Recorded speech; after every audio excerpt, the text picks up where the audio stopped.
या देशावर जे एक लादलेलं सरकार आहे, भ्रष्ट मार्गाने आलेलं, वाम मार्गाने आलेलं, चोऱ्या दरोडे टाकून आलेलं मतांवर, मतांची हेराफेरी करून आलेलं, हे सरकार हटवणं आणि देशाला आणि देशाच्या जनतेला मोकळा श्वास घेण्याची संधी उपलब्ध करून देणं, हा अजेंडा आहे. देशभरातले अनेक महत्त्वाचे पक्ष जे आहेत, ज्यांना भाजपची गुलामी नको आहे, आणि काही पक्ष त्यांच्याबरोबर त्यांच्या आघाडीत सुद्धा आहे. उद्धवजी वेगळ्या कामात गुंतलेले आहेत, आदित्यजी त्याच कामात गुंतलेले आहेत. पण आम्ही स्वतःहून संपर्क साधला, जेव्हा चर्चा की बाबा आम्ही इथून व्हर्च्युअली आपल्यात सहभागी होऊ आणि संपूर्ण मीटिंग चालू असेपर्यंत आम्ही आपल्याबरोबर व्हर्च्युअली राहू. आता व्यवस्था झालेली आहे या सगळ्या गोष्टीची, तर आम्ही करतो. आजची मीटिंग बैठक ही महत्त्वाची आहे. आजची बैठक अत्यंत महत्त्वाची आहे, कारण ममता बॅनर्जींनी स्वतः पुढाकार घेऊन ही बैठक आयोजित करायला लागली. याआधी इंडिया ब्लॉकच्या बैठकीपासून तृणमूल काँग्रेस दूर राहिली, पण पश्चिम बंगालच्या निकालानंतर त्यांना महत्त्व पटलं की विरोधकांची एकजूट असायला पाहिजे, इंडिया अलायन्सची एकजूट असायला पाहिजे. आणि स्वतः ममता बॅनर्जी दिल्लीत पोहोचलेले आहेत.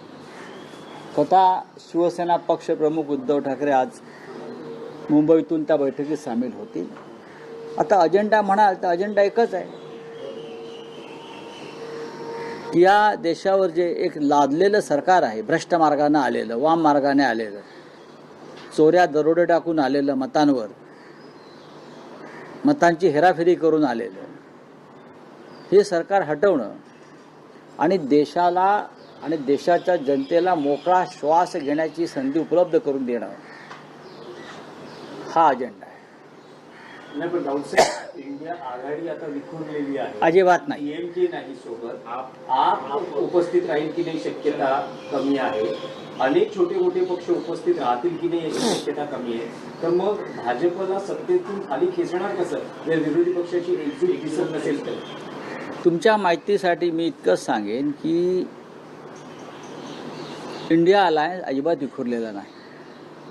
जे प्रमुख घटक पक्ष आहेत आतापर्यंत इंडिया आघाडीबरोबर राहिलेले, ते आजही आम्ही राहुल गांधींच्या नेतृत्वाखालच्या इंडिया आघाडीमध्ये सामील आहोत. आपचा विषय हा स्वतः काँग्रेस आणि केजरीवाल चर्चा करते. पंजाबचं राजकारण त्याच्यामध्ये खास करून आलेला आहे. निवडणुका तामिळनाडूमध्ये द्रमुक पक्ष हा काँग्रेस पक्षाचा आणि इंडिया आघाडीचा एक जुना सहकारी आहे. आम्हाला खात्री आहे की भविष्यात ते सुद्धा आमच्याबरोबर पुन्हा सामील होतील. याला तामिळनाडूचं स्थानिक राजकारणाची एक कंगोरा आहे. बाकी शिवसेना आहे, समाजवादी पार्टी आहे, इतर सगळे जे प्रमुख पक्ष आहेत, तृणमूल काँग्रेस आहे, ते सगळे त्या बैठकीमध्ये उपस्थित आहेत ना. डावे पक्ष आहे. अजून तुम्हाला कोण हवेत सांगा मला. 23 पक्ष आज सहभागी होत आहेत. एकमत होईल का? कारण मागच्या वेळेस सुद्धा पंतप्रधान पदाचा चेहरा 2029 आता कोण आहे? नाही, माननीय शिवसेना पक्षप्रमुख उद्धव ठाकरे यांची कायम भूमिका ही राहिलेली आहे की निवडणुकीला सामोरं जाताना एक चेहरा आपण समोर आणला पाहिजे की हे आमचे नेते आहेत, हे आमचे प्रधानमंत्री आहेत, हे आमचे मुख्यमंत्री आहेत. पण महाविकास आघाडीचा जेव्हा निवडणुकीला सामोरी गेली तेव्हाही हा चेहरा जाहीर करायला आणि सांगायला आपण उशीर लावला, त्याचाही आपल्याला फटका बसला. आणि 2019 साली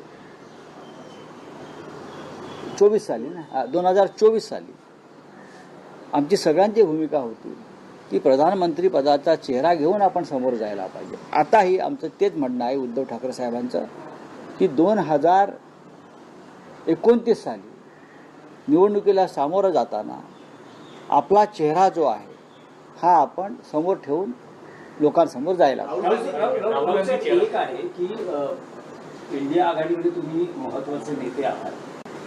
तुम्ही काही असं सुचवू इच्छिता का की समजा जर विरोधकांची एकजूट हवी असेल तर काही नवे मित्रपक्षही जोडले जातात. उदाहरणार्थ महाराष्ट्रात राज ठाकरे यांची महाराष्ट्र नवनिर्माण सेना यांनीही इंडिया आघाडीत यावं यासाठी तुम्ही स्वतः काही प्रयत्न करता आहात? नाही, एक लक्षात घ्या की देशभरातले अनेक महत्त्वाचे पक्ष जे आहेत, ज्यांना भाजपची गुलामी नको आहे आणि काही पक्ष त्यांच्याबरोबर त्यांच्या आघाडीत सुद्धा आहेत भाजपच्या, असे अनेक पक्ष इंडिया आघाडीच्या संपर्कात आहेत आणि ते योग्य संधीची आणि योग्य वेळेची वाट पाहतात. हे तुम्हाला मी खात्रीनं सांगतो.